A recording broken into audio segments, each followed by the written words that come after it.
부탁으로 왔는데 돈 좀 전해드리라고 하네요. 돈이야? 예. Cerita dimulai dari seorang pria bernama Ko Guang Rael. Saat itu, ia sedang mampir ke warung Paman Goni untuk memberikan uang dari Goni. Nah, yang belum tahu siapa Goni dan Guang, bisa tonton dulu Taja The High Growlers, linknya ada di pin komentar. 누나 이거 내가 세볼게. 니네 삼촌. Tak lama kemudian, Guang bertemu dengan seorang anak kecil bernama Ham Daegil. Kita panggil saja Daegil. Ya, dialah tokoh utama dalam film ini, jadi Daegil ini keponakannya Goni. Guang memberikan uang kepada Daegil, tapi ini bocah ketagihan sampai si Guang mengatakan bahwa Daegil seorang taza.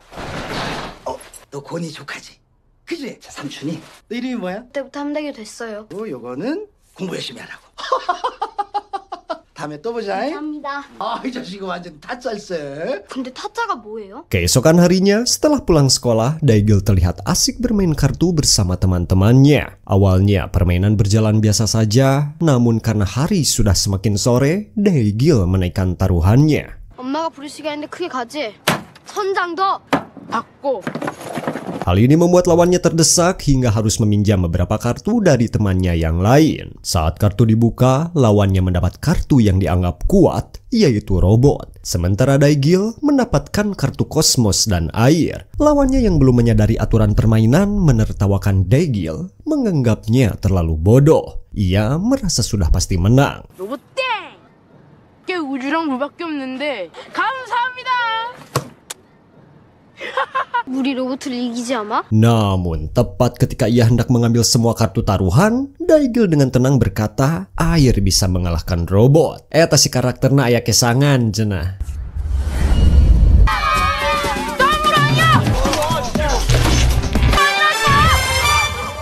Dan benar saja, kemenangan pun jatuh ke tangan Daegil. Setelah itu, cerita memperlihatkan Daegil yang kini sudah beranjak dewasa. Kebiasaan judinya semakin menjadi-jadi, bahkan kemampuannya dalam bermain kartu pun semakin tajam. Singkat cerita, adegan berganti ke sebuah kedai. Di dalamnya tampak berlangsung perjudian kecil-kecilan. Sementara itu, Daegil bekerja sebagai kurir pengantar makanan. Saat itu, seorang pria menantang Daegil untuk bermain kartu di lain hari. 너 여기서 잠깐 나 대신 몇 판 쳐라. 타짜도 껴줘요? 의지 않게 평화만 좀 찌라시 다 떼세요. 며칠 있다 보자. Keesokan harinya, pria tersebut yang bernama Guang Chul mendapatkan giliran pertama untuk mengocok kartu. Dengan penuh kesombongan, ia terus meremehkan lawannya, bahkan menggunakan trik curang demi menyembunyikan kartu di bawah kakinya. 가지 없이 쳐서 대끼리라며. 통금들이 쓰신가 봐 집에. 시작한 지 얼마 됐다고 올인들이 나셨. Namun Daegil tetap tenang, satu persatu putaran berhasil ia menangkan. Di tengah permainan, tiba-tiba muncul sebuah cokor mulus yang langsung mendarat di rarai Guang Chul. 이거 진짜 맞아? 또 개강하셨구만. 어디다가 발을 이 집에 눈 깔아. 눈 깔. 정직하게 일을 해서 돈을 벌란 말이야. Saat Daegil melirik ke arah pemilik kaki itu, ia terkejut. Rupanya ada seorang perawan cantik yang baru ia lihat di kota ini. Daegil pun berpura-pura menerima panggilan telepon hanya untuk mencari cara agar bisa menggoda gadis tersebut. Ketika ia menanyakan nama sang gadis, gadis itu justru berteriak seolah-olah Daegil melakukan pelecehan. 처음 보는데? 너 이름이 뭐냐? 어? 왜 그러는 거니? Tidak berhenti sampai di situ, ia terus dipukuli oleh Guang Chul yang ternyata adalah kakak dari gadis tersebut. 졸라 귀여워! Malam itu, Daegil melihat ayahnya pergi ke sebuah tempat perjudian. Di sana, sang ayah membuat keributan karena terus-menerus kalah dan merasa dicurangi. Suasana kacau itu memaksa pemilik tempat keluar untuk melihat apa yang sedang terjadi. Pria itu kemudian menyeret ayah Daegil ke dalam sebuah ruangan dan mulai menyiksanya.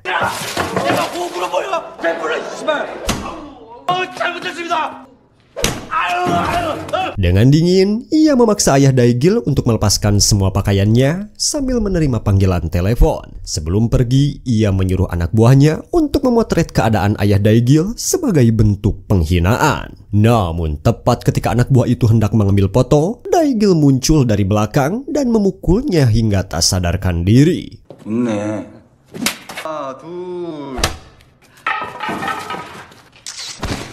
나 6천 날렸다. Saat anak buah itu terkapar, sang ayah dengan wajah penuh putus asa mengaku bahwa ia kalah 60 juta, uang yang sebenarnya adalah tabungan istrinya. Saat mereka hendak keluar dari ruangan, pria itu tiba-tiba kembali dengan sebilah pisau. Pertarungan kecil pun tak terhindarkan.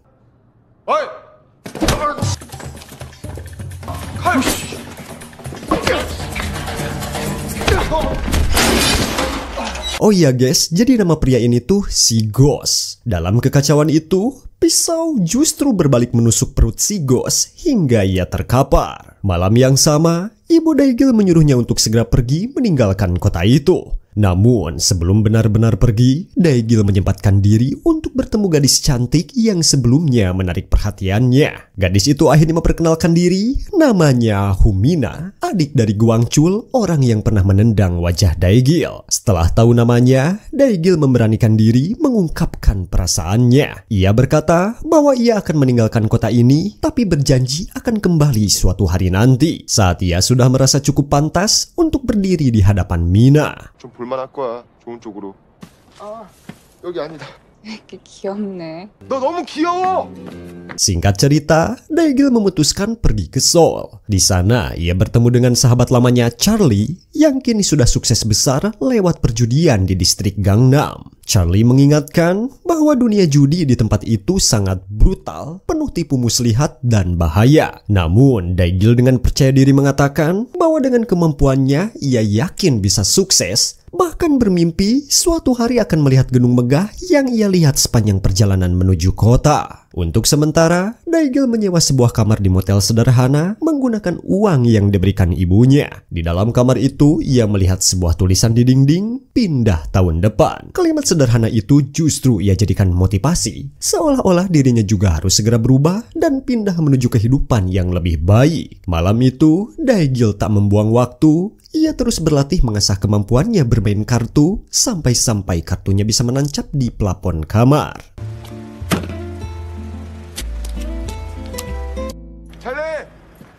Keesokan harinya, Daigil menemui Charlie untuk meminta pekerjaan. Pekerjaan pertamanya di Seoul ternyata hanyalah menjadi juru parkir bagi para pemain judai. Tak lama kemudian, Charlie memperkenalkan Daigil kepada seorang bos besar bernama Pak Ujang, pengusaha di tempat itu. Saat Daigil mendapat kesempatan mengantarkan makanan untuknya, ia memberanikan diri meminta pekerjaan di lingkaran perjudaian. Sebelum menerimanya, Pak Ujang menatap Daigil tajam dan mengajukan beberapa pertanyaan tentang nama, tanggal lahir, hingga garis tangannya. 손금 좋구만.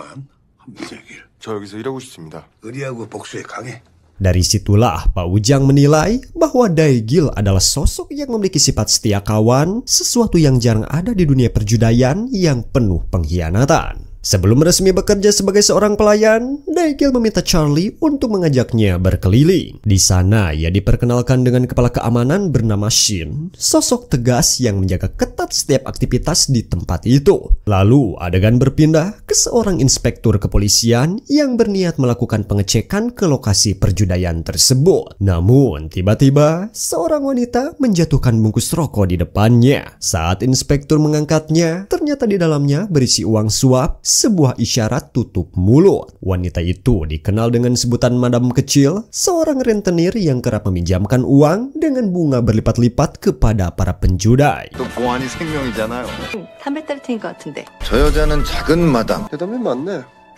할게. 이자 챙기는 여잔데 좀 재수 없어? 할아버지고 할아버지의 왕이고 왕의 할아버지. Saat berkeliling lebih jauh, Daigil juga diperkenalkan dengan Direktur Seo, salah satu pemain judai yang merupakan anak buah Pak Ujang. Keesokan harinya, pekerjaan pertama Daigil sebagai pelayan pun dimulai. Berbekal pengalaman dan kelihayannya sejak di kampung halaman, ia dengan cepat beradaptasi. Bahkan dari penjualannya saja, Daigil mampu meraup keuntungan berkali lipat. 내병하시면 5만 원 해드릴게.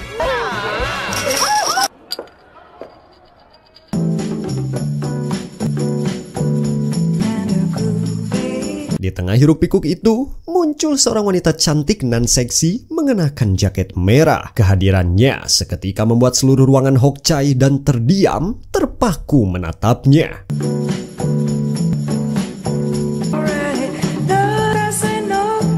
포장이 포제. Tak lama kemudian, Pak Ujang memanggil Daegil. Ia diminta menggantikan Direktur Seo yang tak bisa hadir karena menderita sakit usus buntu. Malam itu pun, Daegil untuk pertama kalinya masuk langsung ke meja besar. Charlie yang ikut bermain selalu saja kalah. Ketika tiba gilirannya mengocok kartu, ia ketahuan menggunakan trik curang oleh lawannya. 잘 좀 해봐요. 에헤 파킹 100만 원 받으세요. Namun, Daegil dengan cepat membaca situasi. Ia membalikan keadaan, menenangkan suasana, dan bahkan mengambil alih permainan. 돈 꼴고 된장짓 하고 파킹도 하셨는데 매판 쉬시죠. 아유! Daegil lalu menyuruh Charlie untuk beristirahat. Sejak saat itu, pertandingan demi pertandingan, ia mainkan sendiri. 피박에 광박에 256점 9끝. 그렇지. 뽕지 좀 쓰시겠어요? Dengan kepiawaiannya, Daegil memenangkan segalanya hingga membuat lawan-lawannya rungkat. Kemenangan besar itu pun dibawa pulang untuk Pak Ujang. 공단의 원고 8끝.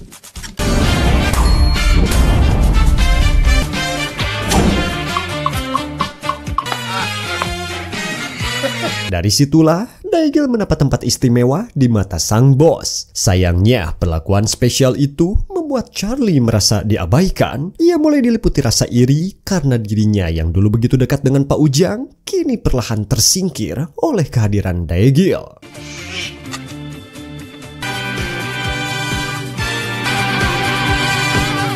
Malam itu, ketika Daegil hendak keluar, ia mendapati seorang wanita sudah menunggunya. Wanita itu bernama Woo Jion. Dengan wajah manja, Jion merengek karena selalu kalah dan habis-habisan setiap kali berhadapan dengan Daegil.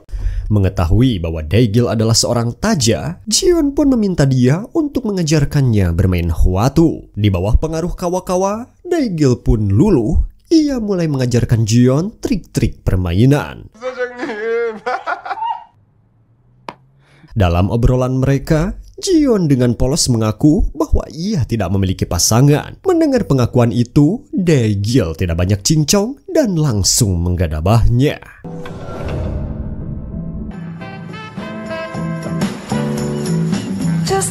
Adegan berganti ke sebuah ruangan rapat kantor. Seluruh anggota perkumpulan berkumpul membicarakan sebuah rencana besar, yaitu jebakan untuk seorang janda kaya raya dengan nilai mencapai 10 miliar. Rencana jebakan itu disusun matang. Dengan modal awal 3 miliar dari perusahaan, mereka berniat memancing janda muda itu agar terus bertaruh hingga akhirnya menguras seluruh hartanya. Dalam rencana tersebut, Direktur Seo ditugaskan menjadi pemain pendukung, sementara Madam Kecil bertugas menaikkan taruhan, Charlie sendiri dijadikan pelayan, Madam Song menjadi umpan yang mengiring target masuk ke permainan, dan Daegil mendapat peran penting sebagai pemimpin jalannya pertandingan. Namun, siapa sangka, janda kaya yang mereka maksud ternyata adalah Woo Jion, kekasih Daegil sendiri.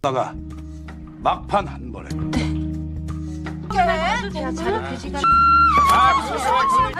돈 벌기 힘들다. 화끈하게 사업도 이루어줘.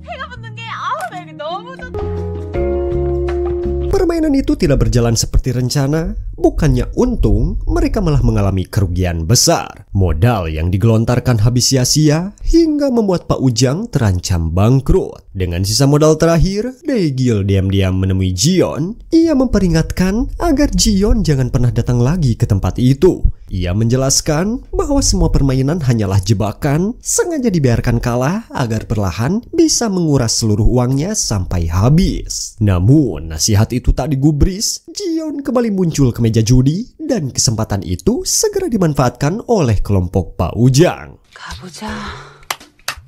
20억 놔도 돼요? 지금. 장이 1억가요? 잘하면. 이게 1억이요. Tapi kejutan terjadi, semua strategi mereka berantakan. Alih-alih kalah, Jion justru keluar sebagai pemenang. 오늘 대박 났다 대박. Hal ini membuat Daegil benar-benar kebingungan, tidak percaya dengan apa yang baru saja terjadi. Malam itu, Daegil dan Charlie memilih pergi minum untuk menenangkan pikiran. Dalam obrolan yang penuh beban, Daegil bertanya tentang keadaan Pak Ujang. Charlie hanya menjawab singkat, "Bos bangkrut." Ia juga menambahkan bahwa Direktur Seo saat ini sedang pergi berjudi demi membantu sang bos. 요즘 서 실장이 안 보이대. 말년에 박스 주스러 다니게 생겼어. 킨다고 원정 뛰고 댕긴대. 클라당 깨져가지고 병신 새끼. Singkat cerita, Charlie memperkenalkan Daegil kepada sosok baru Jang Dong-sik, seorang bos judi terkenal dengan kejahatannya. Pertemuan itu bukan sekedar perkenalan, melainkan awal dari pertandingan besar yang jauh lebih berbahaya. Sebelum pertandingan dimulai, Jang Dong-sik memanggil asistennya untuk masuk ke ruangan. 들어와. 둘이 알아요? 저 아세요?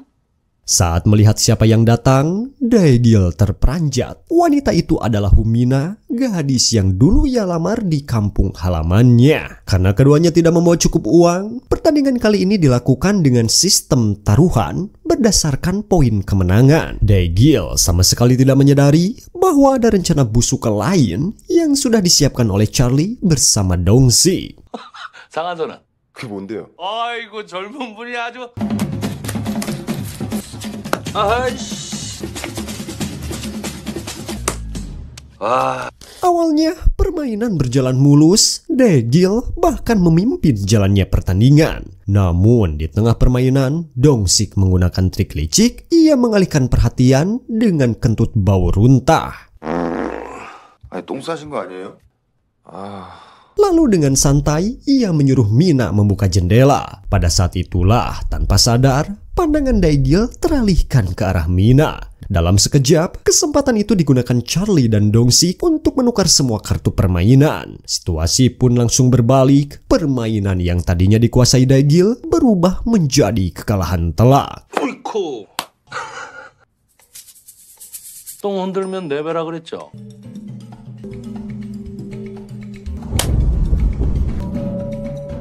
부엌 9천에서 12개월. Akhirnya, Dong-sik keluar sebagai pemenang dengan keuntungan besar, sementara Daegil jatuh dalam kekalahan pahit. Ia kini memiliki utang sebesar 1 miliar. Dong-sik masih memberi sedikit keringanan. Utang itu bisa dicicil dengan membayar 80 juta per bulan selama setahun. Di tengah kekacauan itu, Charlie berteriak memanggil kepala keamanan Shin. Sementara Dong-sik juga berteriak memanggil pengawalnya Kim. Tak lama kemudian, terdengar suara gaduh dari luar ruangan.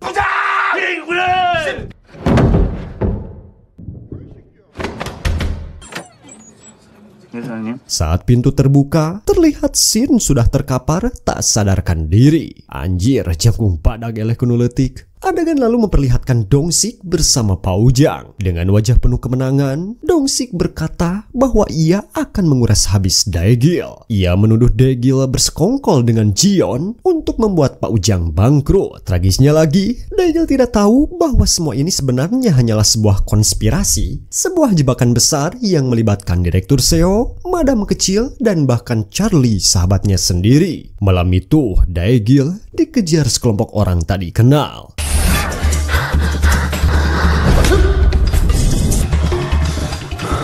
Mereka berhasil menangkapnya dan menyeretnya masuk ke sebuah mobil. Di dalam mobil, Daegil berusaha melawan sekuat tenaga, namun naas dalam perlawanan itu, salah satu tangannya terluka parah.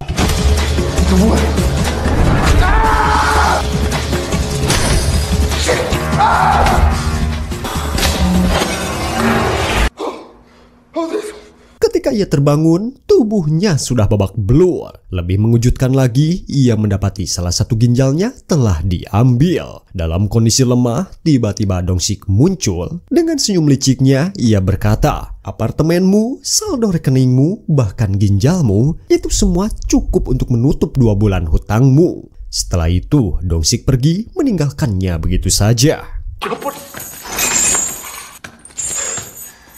여러 가지 해갖고 며칠 이따가 돼버려. Sementara itu, karena tidak mampu membayar uang suap, inspektur polisi akhirnya menangkap Pak Ujang. Sedangkan Madam Kecil dan Direktur Seo memilih kabur dan bersembunyi. Kini, Daegil benar-benar tidak memiliki apapun. Ia hidup layaknya gelandangan, terbuang dari segalanya. Hingga suatu hari, Mina datang menemuinya. Ia memberikan sejumlah uang. Saat Daegil bertanya, Mina menjelaskan dengan jujur, uang ini berasal dari hasil menjualmu dan menipumu. Kau sudah dijebak oleh Dong-sik dan ternyata Charlie juga berkhianat dengan bekerja sama dengannya. Mendengar itu, Daegil tak bisa menahan amarahnya. 짬뽕값 너 팔아먹고 받은 돈이야. 장동식한테 빨래질 당한 거라고.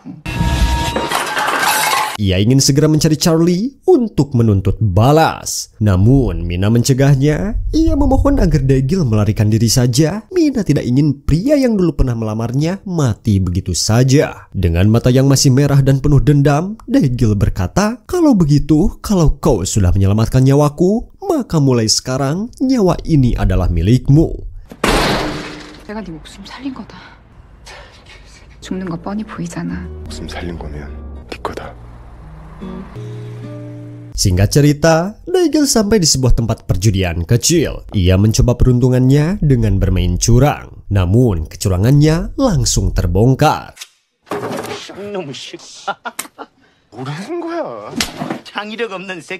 Orang-orang di sana meminta kartunya dibuka, dan benar saja, sesuai dugaan mereka, Daegil memang berbuat curang. Ia hampir saja dibabukan. Namun tiba-tiba seseorang menukar kartunya. Saat kartu itu dibuka, 이제 패준 까보이소. 아이씨랑 쎄쎄쎄 하면 창핑이네. 그 아이씨가 뭔데? 손 봐봐 손 뭐. 투쿠시네? 뭐 쎄쎄쎄 하라며. ternyata hasilnya tidak sesuai perkiraan orang-orang, sehingga Daegil berhasil lolos dari hukuman. Daegil pun segera mengejar orang misterius itu. Ternyata dia adalah Guang. Awalnya mereka sama-sama tidak mengingat pernah bertemu sebelumnya. Daegil lalu meminta Guang untuk menjadi mitranya, namun Guang dengan tegas menolak. Meski begitu, Daegil tidak menyerah. Ia terus mengikuti Guang. Hingga akhirnya Guang berkata, kau mengingatkanku pada seseorang yang pernah menyelamatkanku. Ingatlah, terkadang poin kecil bisa mengalahkan poin besar. Keesokan harinya, dalam perjalanan, Daegil terus membujuk Guang agar mau menjadi rekan sekaligus mitranya. Namun, tiba-tiba ban mobil mereka bocor sehingga harus berhenti di sebuah bengkel. Saat menunggu perbaikan, Guang memberi pelajaran penting pada Daegil bagaimana membaca gerak-gerik seseorang. Ia berkata, kalau alis mereka terangkat, itu tandanya mereka sedang mengujimu. Kalau mereka menghindari kontak mata, berarti mereka sedang berbohong. Dan kalau pupil mata membesar, itu tanda mereka sedang senang. Tapi kalau mengecil, artinya mereka membencimu. Sambil menunggu, Daegil dan Guang diajak berjudi oleh orang-orang di bengkel itu. Tak disangka, mereka berhasil menang besar.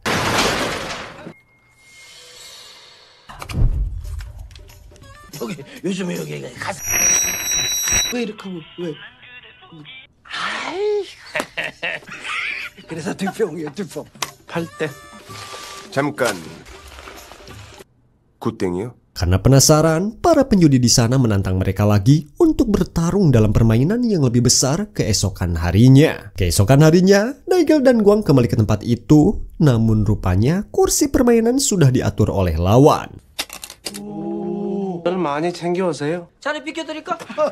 Dengan tenang, Guang memberi kode. Di luar ada mobil yang sedang diderek. Daegil mengambil kesempatan itu untuk berganti tempat duduk. Mengikuti saran dari Guang dan berbekal pengalaman yang baru diajarkan, Daegil berhasil menang besar lagi. Kali ini, ia berhasil merebut semua uang taruhan yang ada di meja perjudian tersebut. Usai permainan, Daegil berkata kepada Guang bahwa ia ingin mencoba peruntungan di arena yang lebih besar. Namun Guang menanggapinya dengan sinis, kau pikir kau sudah jadi jago hanya karena mengalahkan para pecundang itu? Daegil pun terdiam karena ia sempat mengira lawan yang dikalahkannya kemarin adalah seorang taja berbaju hitam dengan mata sipit. Singkat cerita, Daegil dan Guang terus bepergian dari satu tempat ke tempat lain untuk berjudai dan hampir selalu membawa kemenangan.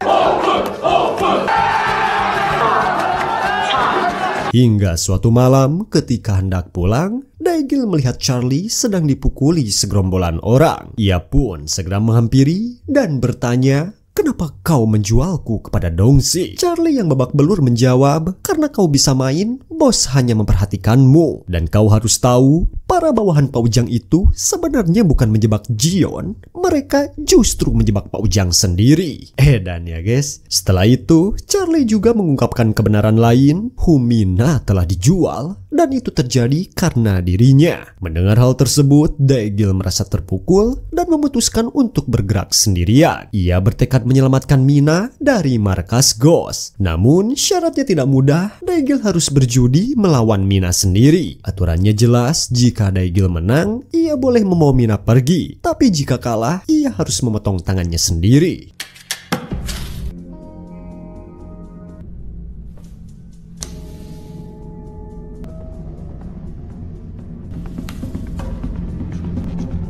관객들 궁금하잖아. 얼른 굿대. 그래. 자고 땡자리 뽑은 거 보소. 아 씨발 그.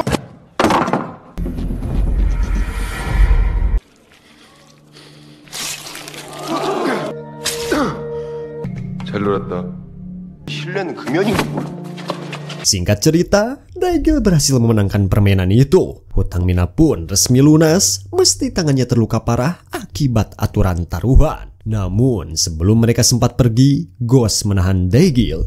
Ia menuntut agar Daegil melunasi bunga dari hutang Mina. Tak lama kemudian, Guang datang dengan membawa tas penuh uang. Dengan tenang, ia menyerahkan semuanya untuk menutup sisa hutang sekaligus menuntut agar Ghost melepaskan mereka berdua. 너나 쟤나 이 바닥 팔자는 아닌가 보다. 얘는 계속 잠만 자네 저렇게. Setibanya di rumah, Mina jatuh tertidur dan tak sadarkan diri selama 2 hari penuh. Dalam masa itu, Guang bercerita kepada Daegil tentang masa lalu dunia perjudian. Ia menyebut ada 3 penjudi legendaris bernama Pyung, Jakwi atau si kuping satu, dan Komar. Dari ketiganya, Komar dijuluki sebagai iblis perjudian sekaligus tangan Tuhan. Namun Guang mengatakan kini Komar sudah lama berhenti dari dunia tersebut. Beberapa hari kemudian Mina terbangun. Mereka pun pergi ke sebuah restoran. Di sana Mina mulai membuka kisah kelam hidupnya. Ia menceritakan bahwa suatu hari kakaknya dijebak oleh temannya sendiri yang mengenalkannya pada Ghost dan Dongsi. Kakaknya dirampas habis-habisan dan saat hutang menumpuk, Mina dijadikan sebagai pelunasan. Tak hanya dijadikan alat taruhan, beberapa kali ia bahkan dipermainkan secara hina. Hal inilah yang membuat Guang Chul marah dan mengkojorkan salah satu dari mereka. 사람 죽였어, 나 때문에. 약에 취해서 몇 번이나. 오빠는 반만 죽이려고 그랬는데 좋은 여자 만나. Sementara itu, Dongsik yang mendengar kabar Mina telah kabur, segera memerintahkan Ghost untuk mengirim orang mencarinya. Benar saja, ketika Mina dan Daegil tengah bersantai di sebuah mall, mereka bertemu anak buah Dongsik. Pertarungan pun tak terhindarkan.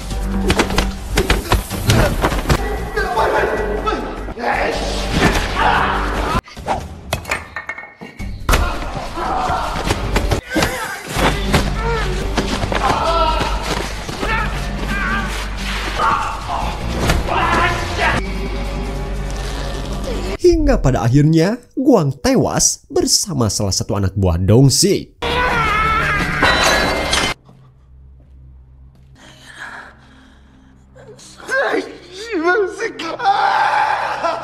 Kematian Guang membuat Daegil dan Mina semakin yakin bahwa mereka harus melawan. Bersama-sama mereka menyusun rencana untuk menyebak Seo, Madame Jo, dan Madame Song. Rencana dimulai dengan Mina yang menyamar sebagai seorang janda kaya raya. Awalnya ia sengaja terus kalah untuk membuat lawannya percaya diri. Hingga taruhan semakin besar, barulah ia membalikan keadaan dan membuat semua orang kaget. 땡. 천 받고 5천 더 받고 3억으로 올인.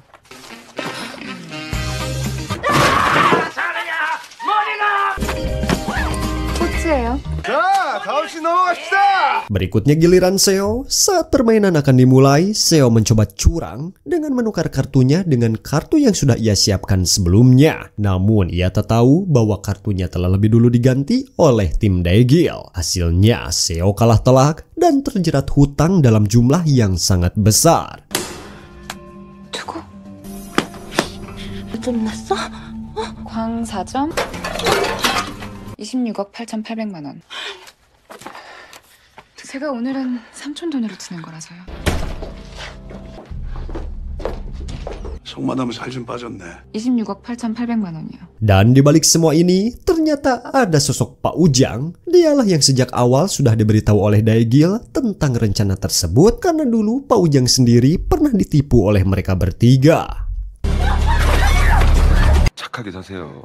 일은 확실하게 해야지. Keesokan harinya, Daegil akhirnya bertemu kembali dengan Jion. Mereka sepakat untuk bekerja sama menjebak Dong-sik. Namun ternyata Dong-sik sudah lebih dulu mencium rencana itu. Tapi sebenarnya tujuan Daegil dan Jion bukan hanya untuk menipunya dalam permainan, melainkan mencari tahu di mana Dong-sik menyimpan semua uang hasil kotornya. Dengan cerdik, Jion berhasil menaruh alat pelacak pada celana Dong-sik. Dari situlah mereka mengetahui lokasi rahasia penyimpanan uang itu. Malamnya, Daegil dan Jion mendatangi tempat tersebut. Mereka mengambil setengah dari uang Dong-sik, sementara sisanya mereka serahkan kepada polisi. Sejak saat itu, Dong-sik resmi menjadi buronan. Ia luntang-lantung bersembunyi dari kejaran polisi yang terus memburunya. Namun, masalah baru muncul. Jion mulai merasa cemburu melihat kedekatan Daegil dan Mina. Diam-diam, ia membuat kesepakatan rahasia dengan Dong-sik. Rencana kotor mereka pun membuahkan hasil. Salah satu anak buah Daegil yang sebelumnya membantu menjatuhkan Seo ditangkap. Daegil yang tak tinggal diam langsung mendatangi markas Dong-sik untuk menukar anak buahnya dengan uang yang sudah ia bawa. Tapi rupanya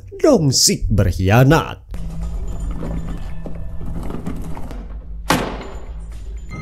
사람부터.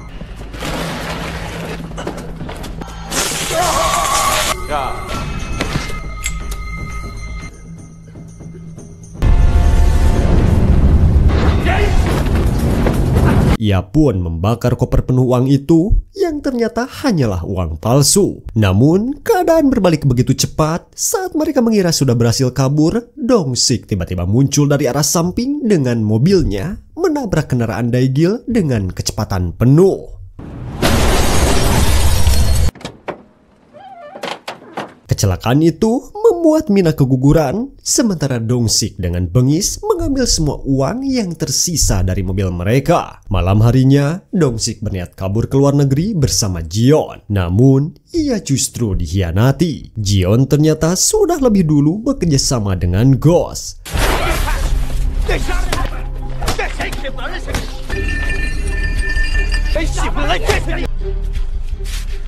Di sisi lain, Jion yang sedang berada di mobil bersama Ghost tak sadar sedang dijebak. Ghost memberinya sebotol minuman yang sudah dicampur obat bius.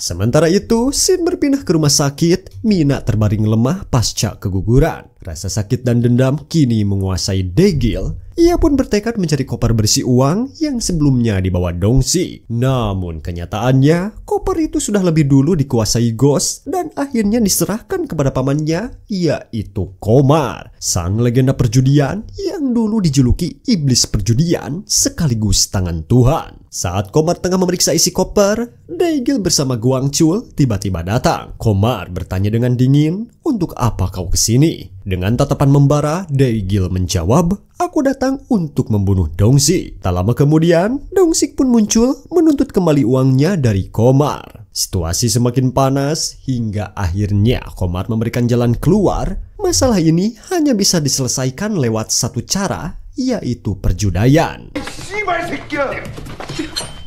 노름으로 꼬인 일은 노름으로 풀자고? 까지만 있으면 됩니다. 누가 돈만 걸자고 했어?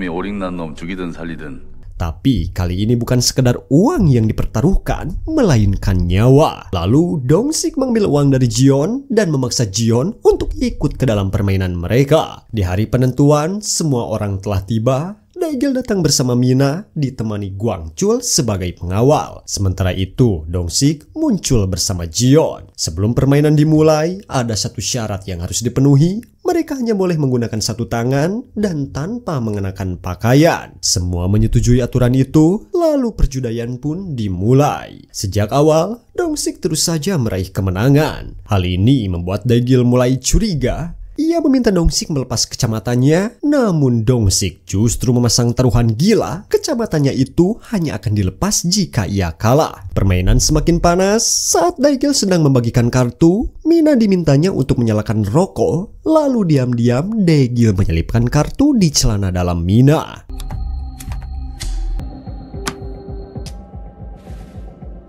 처녀 빤스 속에 왜 손이 들락거리냐? 아이, 고자 새끼가 뭐라는 거야? Komar yang menyadarinya membuat suasana semakin memanas. Ia bahkan nekat bertaruh kepala dan seluruh uangnya. Daegil menyetujui tantangan itu. 장 사장은 싫으면 너 어디 가서 농담 같은 거 하지 마라. 한 끝이 장땡이 이길 때도 있는 겁니다. Ternyata Komar salah menebak. Ia menuduh Mina curang dan memaksanya membuka celana dalam, tetapi justru terbukti Komar yang keliru. Kekalahan itu membuat Komar dan Dong-sik berkhianat. Mereka memerintahkan Ghost untuk membunuh Daegil. Saat keadaan genting, Dong-sik yang licik mematikan lampu ruangan, dan inilah yang terjadi.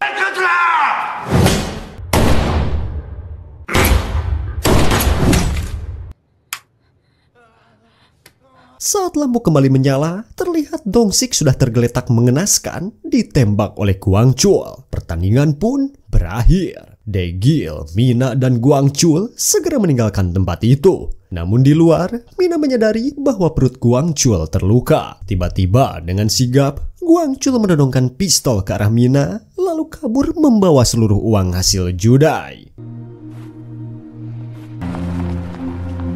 Tak lama berselang, berita televisi menayangkan sebuah mobil yang melaju kencang menebarkan uang ke udara sebelum akhirnya kecelakaan itu merenggut nyawa pengemudinya. Dan ternyata pengemudi itu adalah Gwangchul. Hari-hari pun berlalu, Daegil dan Mina kemudian menerima sebuah surat yang ditinggalkan Gwangchul. Isinya adalah permintaan maaf beserta sebuah peta untuk menemukan uang yang sempat ia curi.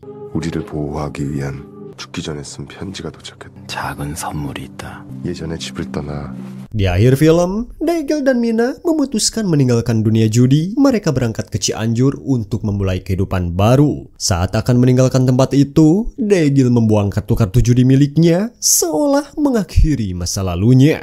다시 집에 돌아갈 수 있을까? Tamat? Oke guys, gimana tuh ceritanya? Seru kan? Dari kisah ini kita bisa belajar bahwa keserakahan dan pengkhianatan tidak pernah membawa kebahagiaan. Judi hanya akan menjerumuskan hidup pada kehancuran. Pada akhirnya, yang bertahan bukanlah orang yang paling licik, tapi mereka yang berani meninggalkan kebiasaan buruk dan memulai hidup baru. Oke Mobil Lovers, itulah tadi alur cerita film yang penuh intrik, pengkhianatan, dan taruhan nyawa. Gimana menurut kalian? Kalau kalian ada pendapat atau teori lain, coba tulis di kolom komentar ya. Jangan lupa dukung channel ini dengan cara like, share, dan subscribe supaya Mimin makin semangat bikin alur cerita menarik lainnya.